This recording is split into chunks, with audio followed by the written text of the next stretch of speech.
Buenas tardes. En primer lugar, mi agradecimiento por la generosa invitación y con mucho gusto he aceptado en menos de 24 horas ser la moderadora de la mesa, de esta primera mesa de trabajo, en donde se tratarán temas como bioética, terapias de reproducción asistida, el derecho a la maternidad subrogada, la adopción de embriones, ingeniería genética, autonomía de la persona y proyecto de vida. Son temas que serán abordados en las próximas ponencias que me honro en presentar. Se me ha solicitado que haga una breve introducción, pero sin transgredir el límite que me corresponde como moderadora. Corresponderá a los expositores tratar estos temas complejos, cada uno desde su perspectiva, vinculando los temas antes señalados. Son indudablemente problemas pendientes de acoger en el mundo jurídico. La realidad avanza y la respuesta del legislador tiene vacíos legales, porque no encuentra una respuesta acorde con los modelos que se niega a despojar para enfrentar una realidad que, aunque no prevista, existe. Está presente y exige una respuesta, porque el derecho no elige qué temas acoger. El derecho está, como todas las ciencias, al servicio del hombre, para dotarlo de una vida digna, plena, en desarrollo de su libertad en todos los aspectos de su existencia. Pero con responsabilidad, porque es fin del derecho establecer el orden y la seguridad en la sociedad. Si hubiera tenido derecho a proyectar mi vida desde antes de nacer, hubiera elegido la fecha de nacimiento en la que efectivamente nací.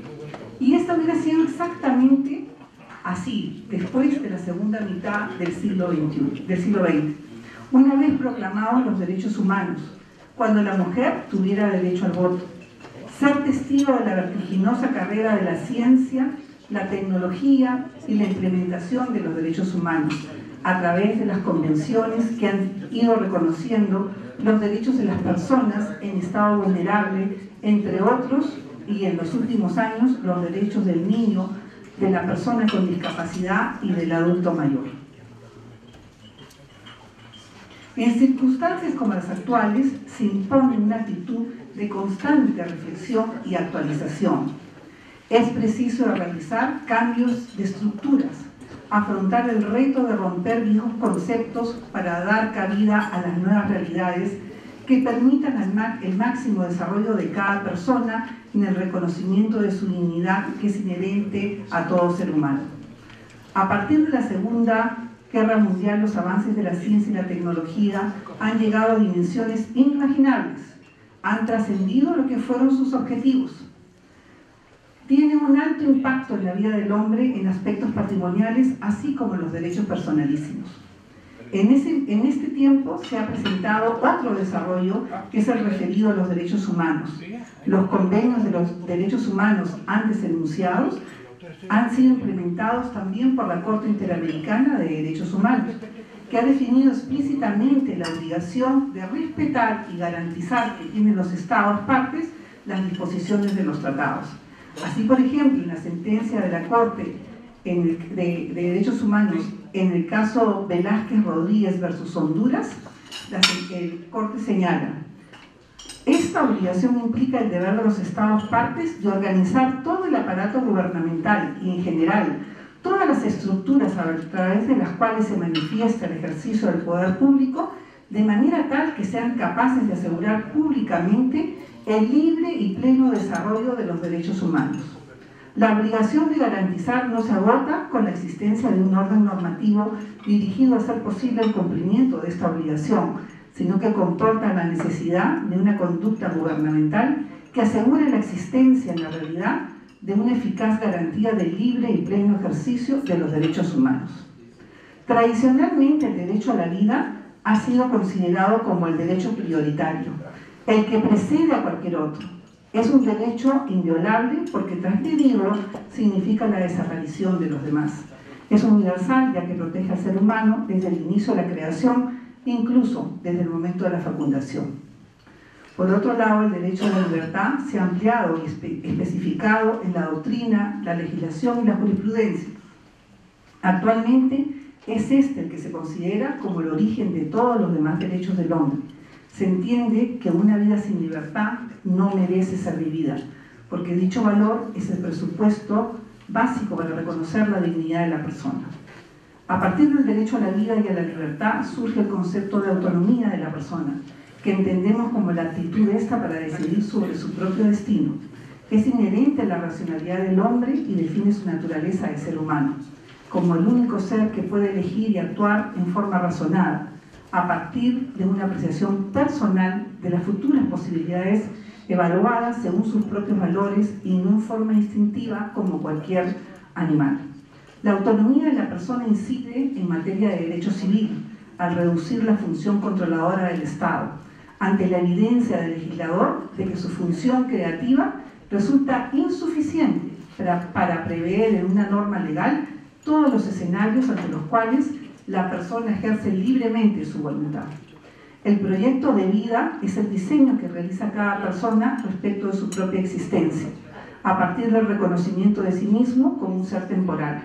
A lo largo de su existencia, la persona crea diversos tipos de proyectos para desarrollar cada una de sus actividades, las que son evaluadas y rediseñadas constantemente, porque ésta no es estática, sino que es un ser variable y vulnerable a diversas circunstancias.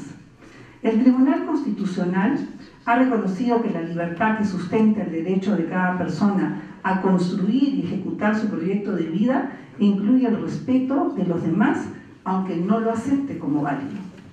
La persona humana, dice el Tribunal Constitucional, debe gozar del mayor grado de libertad posible en la construcción y ejecución de su propio proyecto de vida y de la satisfacción de sus propios intereses, aun cuando estos resultan irracionales posiblemente para una amplia mayoría social, pues incluso el error propio, cometido a veces a expensas de altos costos personales, tanto materiales como espirituales, es fundamental para la maduración de las ideas y de las acciones futuras, cuyo libre flujo es de singular importancia en el cambio de una sociedad democrática.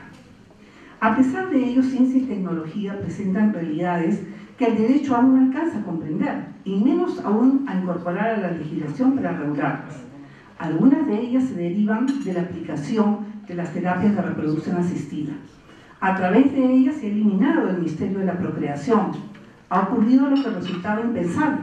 Hoy en día es posible que ese momento mágico de la procreación se realice fuera del vientre de la mujer, generándose a partir de este momento nuevas realidades en consecuencias jurídicas que aún no se han podido regular. Cuando estudié mi primer curso de bioética en el doctorado, recibí el trabajo denominado Trastornos bioéticos de Derecho, cuyo autor fue mi profesor de facultad en la Universidad Católica, el doctor Fernando de Traseniz, hombre sabio y reflexivo, adelantado a su época, cuyo trabajo me impactó desde los mismos 3 aspectos que hoy resalto: evolución de ciencia y tecnología, el impacto en el derecho y su obligatoria respuesta. Me he permitido transcribir algunos pasajes de su obra que pueden servirnos de reflexión para escuchar atentamente las ponencias que continuarán. Dice el maestro Traseniz: es preciso que los juristas nos demos cuenta de que la realidad procreativa del ser humano ha cambiado y que ya no podemos seguir regulando estas situaciones con normas anticuadas. Tengo plena conciencia de que muchas de las posibilidades que abre la genética reproductiva actual deben ser reprobadas desde ciertas perspectivas morales y o religiosas, pero desde el punto de vista fáctico, las posibilidades están ahí, delante de nosotros. Podemos reprobarlas jurídicamente, pero en cualquier caso, sus consecuencias deben ser tratadas por el derecho. No cabe duda de que el derecho debe tomar una primera posición frente a estas cuestiones y definir lo que es permitido y lo que es prohibido, particularizando y puntualizando las situaciones. Pero no podemos olvidarnos de que el derecho no es una lista de cosas permitidas y otra de cosas no permitidas, sino la forma integral de organizar racionalmente una sociedad, tratando de que la libertad de cada uno pueda desarrollarse en forma que no perturbe la capacidad de desarrollo de la libertad de todos. Por consiguiente, el derecho no es simplemente un instrumento de penalización que prohíbe ciertas cosas y que permite todas las demás. Pretender que la ley debe simplemente desconocer el alquiler de vientres porque es inmoral y resolver las controversias que pueden surgir simplemente declarando que el contrato es nulo porque es contrario a las buenas costumbres es meter la cabeza dentro de la arena como el avestruz. Si bien el contrato de alquiler de vientre puede ser nulo, el hijo que nazca como efecto de ese contrato no es nulo. Resulta que necesita un nombre, una nacionalidad, una familia, alguien que esté obligado a sostenerlo, etc. El nacido en estas penosas circunstancias, ¿de quién es hijo? ¿Quién debe correr con los gastos del embarazo y parto? Ese hijo alumbrado por una mujer ajena a los cónyuges que la contrataron, ¿podría heredar a sus padres biológicos? Etcétera y etcétera. Doy pues la bienvenida a los expositores y cedo el uso de la palabra al primer expositor. Muchas gracias. Muchas gracias. Me dicen que tengo 3 minutos, pero voy a extenderme un poquito más. Creo que es imposible tratar filosofía en genética en tan poco tiempo. No sé si tengo mis diapositivas, por favor. Bueno, yo, acá como yo vengo del área de la filosofía y de la psicología y de la ciencia en general, vengo representando el Instituto de Extrapolítica y Transhumanismo, que gracias a la coordinación con el Colegio de Abogados, bueno, el Country Club y varias otras organizaciones que se puede realizar este evento. Es importante, yo creo que uno se debería preguntar desde fuera, ¿no? No soy notario como les comenté, pero uno podría preguntarse de qué manera puede cambiar la labor del notario en el futuro. Y la manera como va a cambiar va a estar, digamos, regida por la tecnología, ¿no? ¿De qué manera, uno se lo puede preguntar específicamente, de qué manera qué tecnologías se pueden incorporar en el uso del notario que pueden cambiar radicalmente esta profesión, ¿no? Y dentro de las tecnologías, la que más va a impactar necesariamente va a ser la inteligencia artificial, ¿no? Eso podría, la inteligencia artificial, el sistema de blockchain, por ejemplo, que es inhackeable, porque las personas son hackeables, pero ese sistema aparentemente no. Todo sistema es hackeable, ¿por qué? Porque está hecho de personas también, ¿no? Pero si remueves a las personas, si retiras a las personas, eliminas la posibilidad del hackeo. Podría haber democracia directa, por ejemplo. Podría desaparecer el Congreso o reformularse de la manera como está planteado ahora. Uno podría votar directamente con una app cada semana o enviar su voto a otra persona. Igual con el tema de los trámites de notaría, podría desaparecer todo el aparato burocrático, ¿no? Y ser reemplazado por la inteligencia artificial. Entonces ahí tendrían que conversar los notarios con los ingenieros electrónicos o ingenieros de sistemas para ver de qué manera se va a reducir esta profesión a unos pocos expertos, y ustedes tienen que ir pensando desde ya, ¿no? ¿Qué labor como notario puedo hacer que no vaya a ser reemplazado por una computadora, ¿no? Porque si no, es probable que pierdan el trabajo en unos pocos años. Sobre todo ahora que ya se va a implementar la tecnología de 5G, ¿no? Que va a permitir que se procesen digamos, cosas como realidad virtual desde un celular, ¿no? O conversar con alguien con un holograma, ¿no? Eso va a ser posible con la tecnología 5G. Bueno, las diapositivas creo que no hemos tenido éxito. Vamos a continuar nomás. Lo que yo quería plantear, el tema que yo quería traer acá a la mesa, desde mi investigación a raíz de un libro que publiqué hace 2 años que se llama La genética de Dios.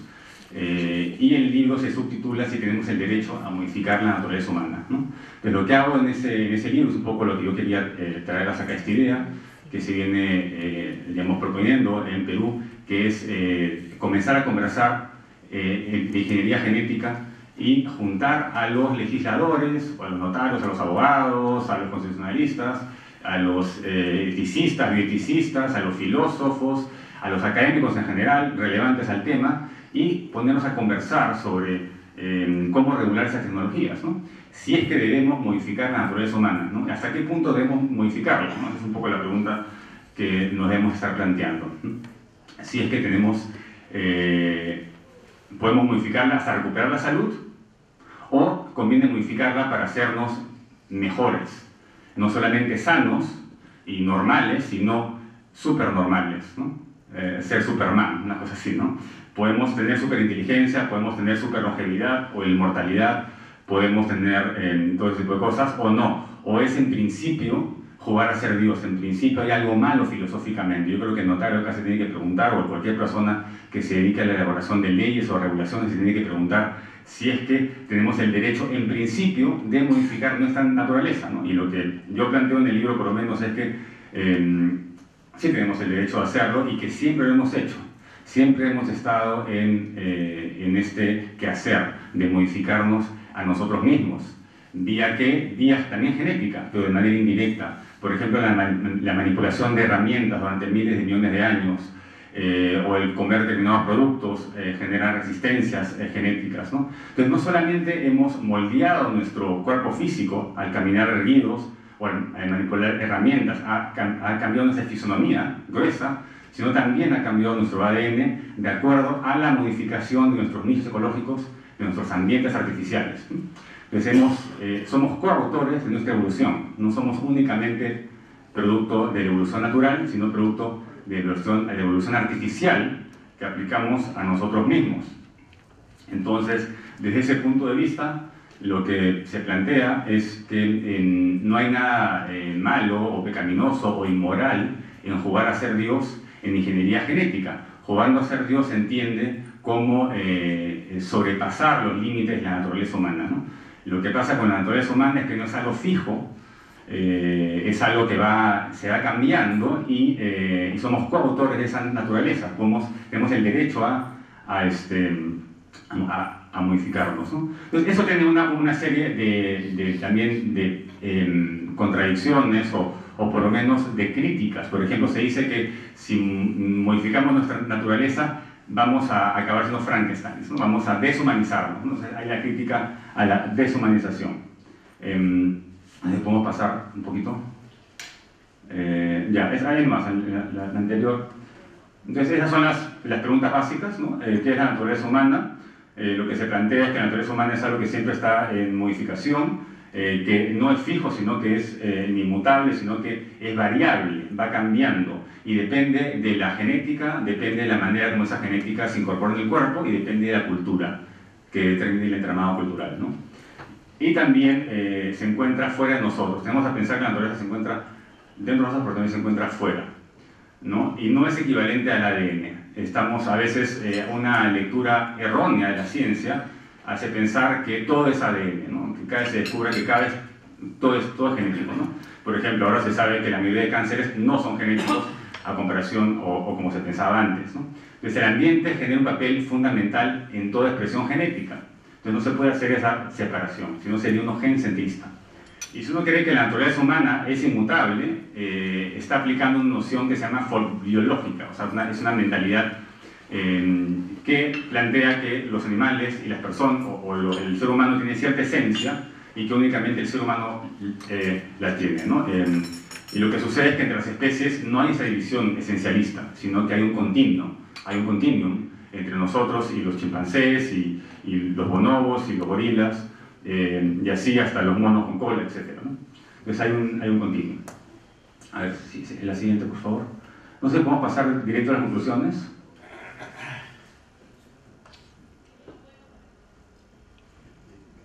Ya, a ver, controversia, siguiente.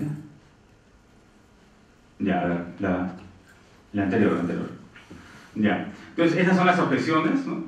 Una es que los estados naturales son mejores que los estados artificiales. Tú les preguntas, una mordedura de serpiente es natural, o el cáncer es perfectamente natural. Hasta los tiburones tienen cáncer, por si acaso, no es que el tomar cartílago de tiburón no les va a hacer nada. Y contribuyen a la matanza de los pobres tiburones. El peligro de crear dos clases de seres humanos, eso también se ha planteado, ¿no? Una subespecie, ¿no? Si comenzamos a modificarnos genéticamente. La gran mayoría lo va a hacer de manera libre. Probablemente no se dé el futuro apocalíptico de Terminator. ¿Por qué? Porque vamos a incorporar la tecnología a nuestros cuerpos y no hay diferencia entre un androide y nosotros. Vamos a convertirnos en cyborgs de alguna manera, y de esa manera, si eso sucede y si es abierto y libre, no tendría sentido hacer guerra contra nosotros mismos, ¿no? A ver, siguiente.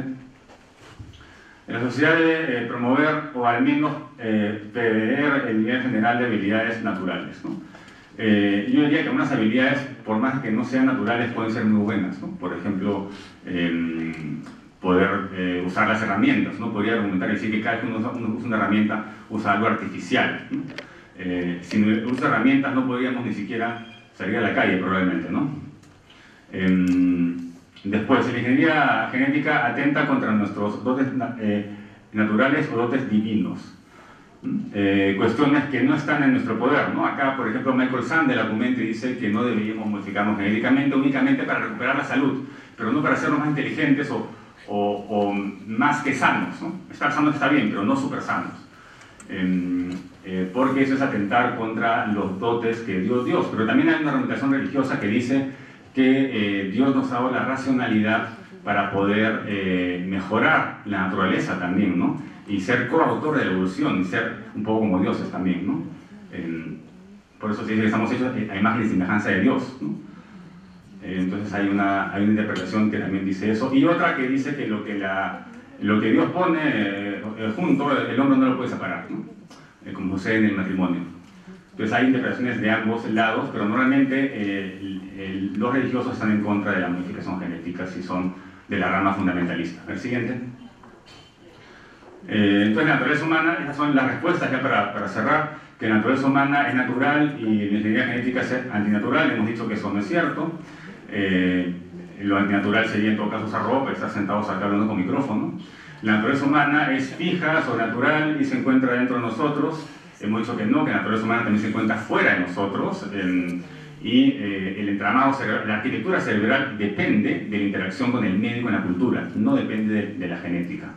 Que para controlar nuestra naturaleza, si lo hacemos, lo vamos a deshumanizar y convertirnos en Frankenstein. Eso no es cierto, nadie quiere convertirse en Frankenstein. Uno incorpora una mejora si efectivamente es una mejora en todo, si no, no cambiarías tu brazo de carne por uno biónico, o sea, lo que sea mucho mejor, ¿no?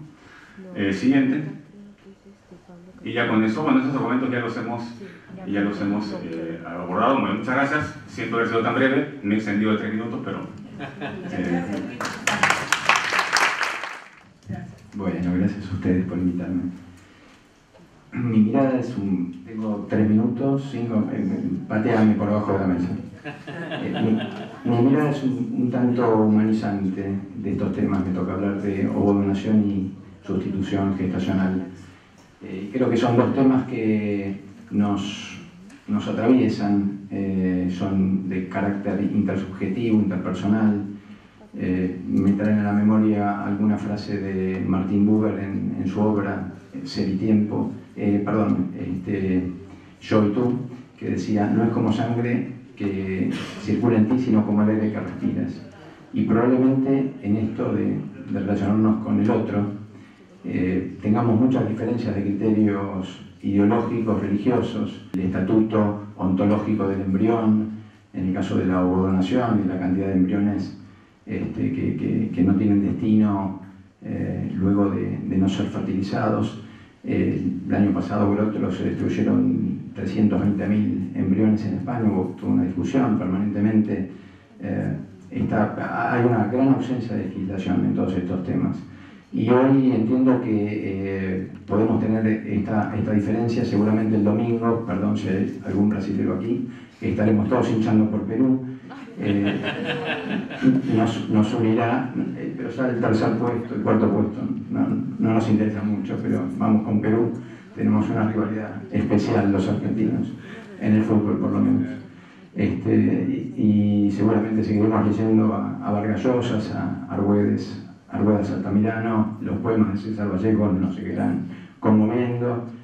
García Monjes, acá tenemos a un amigo paraguayo, Roa Bastos, el fiscal, lo he leído no menos de 3 veces. Y quisiera, porque me parece que tiene mucho que ver, y además como argentino, más allá de que nuestra legislación es un poco más comprensiva en muchos aspectos, tenemos matrimonio igualitario, tenemos una ley de un plan médico obligatorio que en principio no cubría estas situaciones de fertilidad, y que hoy es también un debate si se considera la infertilidad una cuestión de enfermedad o discapacidad o no. Hoy la consideramos una situación de discapacidad y hay una obligatoriedad de cubrir, por ejemplo, en el tema de la ovodonación, a las mujeres hasta los 44 años, cuando el óvulo es propio, ha sido sacado y se encuentra vitrificado para ser luego fertilizado, o 51 años cuando ese óvulo es donado por una tercera persona. Quisiera traer aquí, ya que hablamos algo de escritores, alguna frase de mi amado Jorge Luis Borges, y que tiene mucho que ver con las palabras y un poco con hacia dónde vamos, ¿no? Que por un lado tenemos la tecnología y toda esta revolución tecnológica de la década del 70 o a partir del 70, 80, que no sabemos si jugamos a ser Dios, si jugamos a ser supra Dios o seguimos siendo simplemente humanos, ¿no? Y Borges en El Inmortal, en la última parte, un cuento que apareció publicado en 1949 en el Aleph, decía algo así como, si la memoria no me falla, a mi entender, la conclusión es inadmisible. Cuando se acerca el fin, escribió Cartáfilos, ya no quedan imágenes de recuerdo, solo quedan palabras, palabras desplazadas, palabras mutiladas, palabras de otros. Esta fue la pobre lección que nos dejaron las horas y los siglos. Y yo creo que hacia allí vamos, creo que vamos hacia la nada, y en la medida que el derecho no tenga el derecho y el notariado, sobre todo acá en Perú, que reviste una condición muy particular y que tienen la suerte como notarios de actuar en muchísimas más situaciones que en Argentina, por ejemplo, las cuestiones de divorcio, de familia. En Argentina todo esto pasa a través de situaciones judiciales. Más o menos hoy tenemos un código nuevo, pero la función notarial es otra, está mucho más acotada a situaciones registrales y demás. Yo me preguntaba cómo comprender la naturaleza del conocimiento científico, ¿no? Cómo pensar en cómo se ha transformado el mundo, nuestra cosmovisión, en un cortísimo plazo de tiempo. Nada más que, o nada menos que en poco más de 100 años, pasamos de no saber cómo heredamos nuestros genes, cómo heredamos nuestros rasgos, a poder elegir, a jugar a ser Dios y elegir el sexo, elegir hasta los fenotipos, los intereses internos, subjetivos. Hasta hay clínicas en Estados Unidos que ofrecen los hobbies en función de los padres. Si juegan al golf, entonces los hijos, los padres eligen algún hijo de donante si era jugador de golf o de básquet. Sinceramente, yo creo que por una vez podemos tratar de intentar que el derecho no esté atrás de los acontecimientos. No sé si va a estar adelante, pero por lo menos que los acompañe. ¿Es esto un logro del amor? ¿Es un logro de la ciencia? La ovodonación y la subrogación de vientres son dos formas de ampliar la biología, de ampliar la reproducción sobre la biología como destino.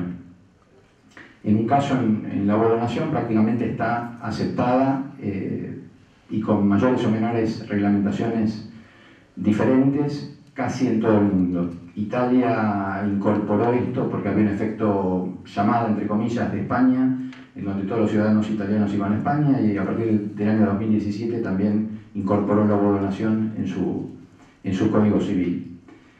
La sustitución gestacional, en cambio, viene siendo muy reprobada. Igual quiero contarles que en Argentina debemos llevar más de 40 casos en donde por distintos motivos, en general cuando no hay material genético comprometido, viene siendo aprobada y las sentencias vienen saliendo favorables de los jueces. En este sentido, hace 2 años, por ejemplo, un fallo salió incluso favorable de un matrimonio homosexual, y ya están saliendo fallos de personas que solas quieren tener hijos a través de la subrogación, que tiene cantidad de excepciones, que va desde vientres de alquiler hasta, bueno, no quiero extenderme aquí con eso, que en muchos casos son repudiables, porque el lenguaje, sabemos, no es neutro, dice cosas, nos acota, nos limita, y de pronto hablar de alquiler de vientres puede cosificar a la mujer.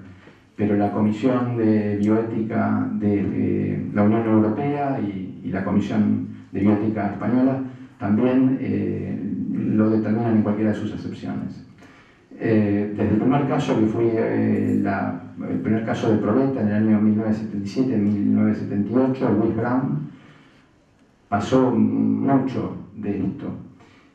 Y si en una simple ojeada en internet uno piensa que está ante, yo empecé hablando un poco de literatura, porque creo que estamos ante literatura narrativa contemporánea fantástica en muchos casos.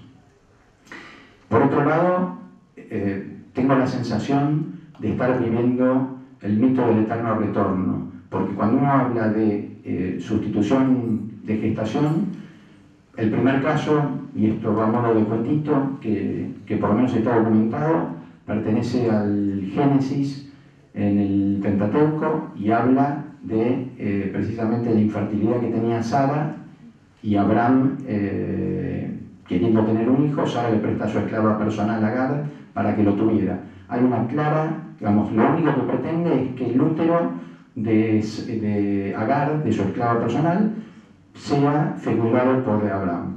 En este caso hay una clara intención de subrogar el vientre, nada más que eso. Y hay una clara voluntad procreacional, que es lo que hoy, que es la de Abraham y Sara, de criar el hijo que Agar iba a tener y que tuvo finalmente, que fue Ismael. Luego la historia dirá que Sara queda embarazada, es destratada por Agar o viceversa. Y bueno, ahí vienen 5.800 años de peleas entre israelitas y ismaelitas por esta cuestión. Es más o menos así. Luego en las tablas cuneiformes de la Mesopotamia también hay datos muchísimos en donde se permitía al hombre, cuando la mujer era infértil, poder tomar a cualquiera de sus esclavas y fecundarla. Y a cambio de alguna prebenda, de tener luego la esclava de libertad, o pasar a una mejor suerte en esa relación de escalas que existía. Y así podemos extendernos hasta nuestros días. Bueno, acá me ponen un minuto. Lo único que se me ocurre, no quería hablar de legislación comparada en esto, pero me parece que voy a tardar media hora. Puedo decir que Portugal es el tercer país que se ha incorporado a la Unión Europea a la práctica de la subrogación gestacional, luego del Reino Unido y de Grecia. Cada uno de los países con distintas vicisitudes. Los costos van entre 30 y 220.000 dólares. Esto es absolutamente dispar y tiene que ver con las necesidades económicas y con los planteos controversiales que también se hacen en relación a si es lícito o no alquilar un vientre. Si no hay material filial genético comprometido, es mucho más factible que las sentencias salgan favorables. Cuando la mujer que aporta su útero no aporta el material genético, las sentencias en Argentina, y ya dije vamos más de 40, y muchas en proceso, suelen ser favorables. Tenemos una ausencia absoluta en general de legislación, y la ausencia de legislación trae clandestinidad al sistema. La propuesta hacia adelante, me parece como abogados y notarios que tenemos todos, es sentarnos y legislar. En América estamos mucho más avanzados que en Europa. La Corte Interamericana de Derechos Humanos ha fallado en muchísimos casos favorablemente a favor de la voluntad procreacional de esos padres que hoy marcan el hito de la relación filial. Para que todo esto, ya me habré pasado, no queden palabras y más palabras y palabras que se pierdan en el tiempo, como decía Jorge Luis Borges, espero que estemos a la altura de los acontecimientos y podamos en algún momento sentarnos firmemente, interdisciplinariamente, porque no escapa que hay cuestiones psicológicas. Quiero aclarar algo, lo último, esto que suena terrible, de que una madre lleve un embarazo a término en el que quizá participen 3 personas más o 4 personas más, porque el óvulo lo aporta a alguien, el espermatozoide otro, a la vez estos padres comitentes encargan a una madre subrogante que lleva adelante el embarazo, y sin embargo, de todos los estudios psicológicos que se han realizado, no hay diferencias entre esta situación y cualquier otra a través del sistema de reproducción humana asistida y de cualquier otra de nacimientos biológicos. En todos los casos resultaron ser niños bien amados y bien queridos, y con una diferencia en el caso de la subrogación gestacional. Por una cuestión de sentido común, y como de pronto los padres aparecen con un hijo bajo el brazo, cosa que no sucede con la fecundación in vitro por donación de óvulos y en otras prácticas, en inseminación artificial, los padres se apuran bien. El consejo de los psicólogos es que entre los 4 y 5 años empiecen a contar la historia de cómo han nacido. Sabemos que la personalidad se forma desde el nacimiento hasta los 20 años y que deben ir a medida que los chicos van preguntando, pero saben mucho antes cómo han llegado a este mundo. En los casos de fecundación in vitro, por ejemplo, en una encuesta de hace 2 años en Argentina, de Anitus, un centro de salud, de 115 casos que habían nacido a través de donación, solamente 9 sabían la forma en la que habían nacido. Bueno, no quiero extenderme más, no quiero que me rete Roxana. Todos los temas que me quedan por hablar los tocará ella. Ahora te comprometo. Bueno, gracias a todos por invitarme. Buenas tardes con todas y todos. Tengo que ser ahora sí, no tengo 3 minutos, tengo 2 minutos creo. Ya estamos fuera de la hora. Nos dijeron máximo hasta las 6:30, estamos 6:34. Voy a tratar de condensar muy cortamente y bueno, desgraciadamente no va a haber tiempo para más, pero transmitirles la idea esencial. Un poco antes de esto de la adopción de embriones, que diré algo muy breve, yo quería traer un poco lo que ya está sucediendo en la realidad de nuestro país. Es decir, bueno, gracias a mi hermana Chari Rodríguez Cadilla, que trae estos casos locos al estudio, tuvimos la oportunidad de llevar, y lo hicimos por la vía no ordinaria, sino por la vía del amparo, ¿no? Un proceso justamente de gestación subrogada con ovodonación, ¿no? Esta pareja infértil había hecho una fertilización in vitro con esperma del esposo, pero la señora no fue capaz de poner ni el óvulo ni tampoco de aportar el vientre. En otras palabras, los mellizos que nacieron de esta fecundación in vitro eran hijos genéticos, ¿no? Y por voluntad además procreacional del señor, pero con la señora no tenían vínculo ni genético ni biológico, no los había gestado, no era su óvulo, y básicamente lo único que había de ella era una voluntad procreacional. Fuimos con eso por la vía de amparo. No les miento que cuando lo quisimos plantear en un inicio, las personas con las que consultamos, lo menos que nos dijeron era que estamos locas por lo que queríamos hacer, y Chari no me deja mentir en eso. Y bueno, felizmente ya después de 3 años de proceso de amparo, se le ganó este caso a la RENIEC, y bueno, al RENIEC, y el RENIEC ha tenido ya que modificar las respectivas partidas de nacimiento y DNI de los niños para que figure no el nombre ya, o apellido, perdón, de la persona que dio a luz, ¿no? De la mujer que dio a luz, sino de quien estrictamente va a ser considerada su madre, es decir, quien tuvo la voluntad procreacional y quien hizo todo lo posible para traerlos al mundo. Si ese es un primer caso, y eso es de la realidad peruana, ¿no? Ya sentenciado y con sentencia firme, un segundo caso es justamente el que lleva este tema que me interesó de la adopción. ¿Por qué? Porque en este caso, ni hombre ni mujer, es decir, la pareja, ninguno de los dos aportó material genético. O sea, realmente lo que hicieron fue adoptar un embrión. Un embrión que fue gestado por una prima hermana de la señora, porque la señora había tenido una histerectomía muy temprana, a los 18 años, y por lo tanto no tenía útero. O sea, le era imposible llevar el proceso de gestación por ella misma. Otra persona es la que se lo gesta, resultado de ello nace una niña, ¿no? Este proceso nos lleva a nosotros a solicitar al juez nuevamente por la vía del amparo que declare pues padre y madre respectivamente a los señores que tuvieron la voluntad procreacional, y que ya no se considere madre a esta señora que gestó el embarazo y que además pues no quería tener ningún vínculo con el niño, cosa que también sucede en el primer caso, ¿no?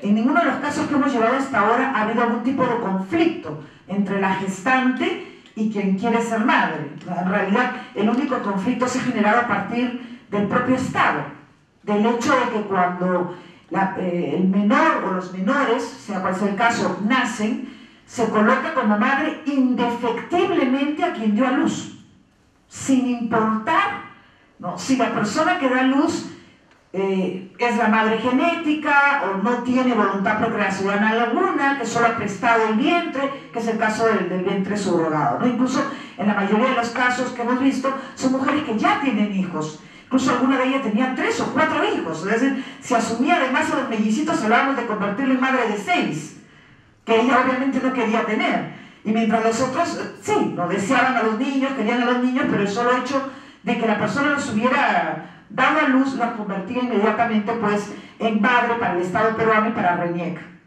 En ese sentido, bueno, se le ganó esa primera demanda a RENIEC, y en este segundo caso, en donde los señores hacen una adopción de embriones, ganamos en primera instancia. Para resumir, en segunda instancia el problema que nos plantea la sala, y en segunda instancia lo perdemos, es que la sala, al solo hecho de mencionar que había una adopción embrionaria, nos dijo: entonces la vía no es el amparo, la vía es la vía ordinaria de la adopción, sin darse cuenta que lo que me está pidiendo entonces es una adopción ¿de qué? ¿De embriones o de la niña ya nacida? O sea, empecé con... el tema surgió de ahí, del hecho de que la propia sala me dijera que el amparo no era la vía idónea, cosa que le hemos refutado ampliamente en el RAC, en el recurso agravio constitucional, porque este caso ya está ante el Tribunal Constitucional, y por lo tanto probablemente en unos cuantos meses tengamos ya un pronunciamiento que nos lleve a tener algo de luz en este marco normativo peruano tremendamente lagunoso, ¿no? Porque en realidad lo que es una tremenda laguna y lo poco que hay regulado está hecho de una manera muy compleja y conflictiva que genera muchos problemas a los operadores jurídicos para entender. Básicamente tenemos un solo artículo, el artículo 7 de la Ley General de Salud, y que más crea problemas que da luces, ¿no? Entonces viene por muchos siendo considerado ilegal, prácticas que realmente pues no tienen nada de ilegales, porque lo que no está prohibido está permitido, ¿no? Es el principio que rige la libertad de las personas. Bueno, en todo caso, de mucho pensar este tema de la adopción de embriones, empecé a generar esto, ¿no? En lugar de que ya una niña de 3 años, que es lo que tiene la menor esta que está en este proceso de amparo que estamos llevando, luego de ya haber llevado 2 años y medio de amparo, me digan: no, el amparo no va, ahora usted vaya por la vía ordinaria y el interés superior del niño importa un bledo, ¿no? Y muchas cosas importan un bledo, hasta el sentido común y la lógica importa un bledo, ¿no?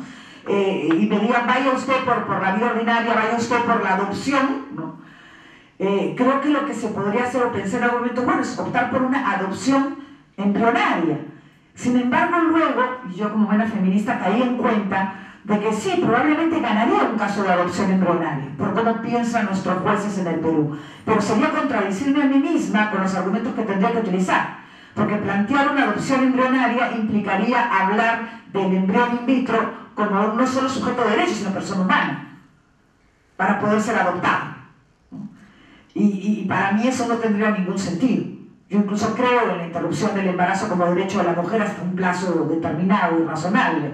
En otras palabras, pues no voy a usar estas ideas que yo considero, por cierto, retrógradas de nuestra judicatura para ganar un caso, ¿no? Entonces, creo que una opción interesante a evaluar, y que no hay mucho tiempo ya de discutirla aquí, solo la voy a poder plantear, es la de ir en aras de aclarar un poco el escenario legal, en ampliar un poco las competencias notariales en asuntos no contenciosos, permitiendo tal vez que sean nuestros notarios quienes pudieran llevar a cabo ya no solo el tema de la adopción de personas mayores de edad, como actualmente están habilitados a hacerlo, sino tal vez esta figura de la adopción de embriones, en tanto que el estatus jurídico del embrión in vitro, básicamente, si nos guiamos por lo dicho por la Corte Interamericana de Derechos Humanos, en el caso de la sentencia de Arcadio Murillo, mientras no están anidados, ¿no?, implantados en el útero, no son vida humana. Y en ese sentido, pues no habría problema que pudiera plantearse el tema de una adopción de los embriones de una manera formal y con las garantías que además daría la fe del notario, la fe pública del notario en este rol que, como bien señala siempre la doctora Rosalía, lo convierte pues en garante del proyecto de vida de la persona humana, ¿no? Y bueno, no puedo decir más porque tenemos ya que ir al break. Gracias.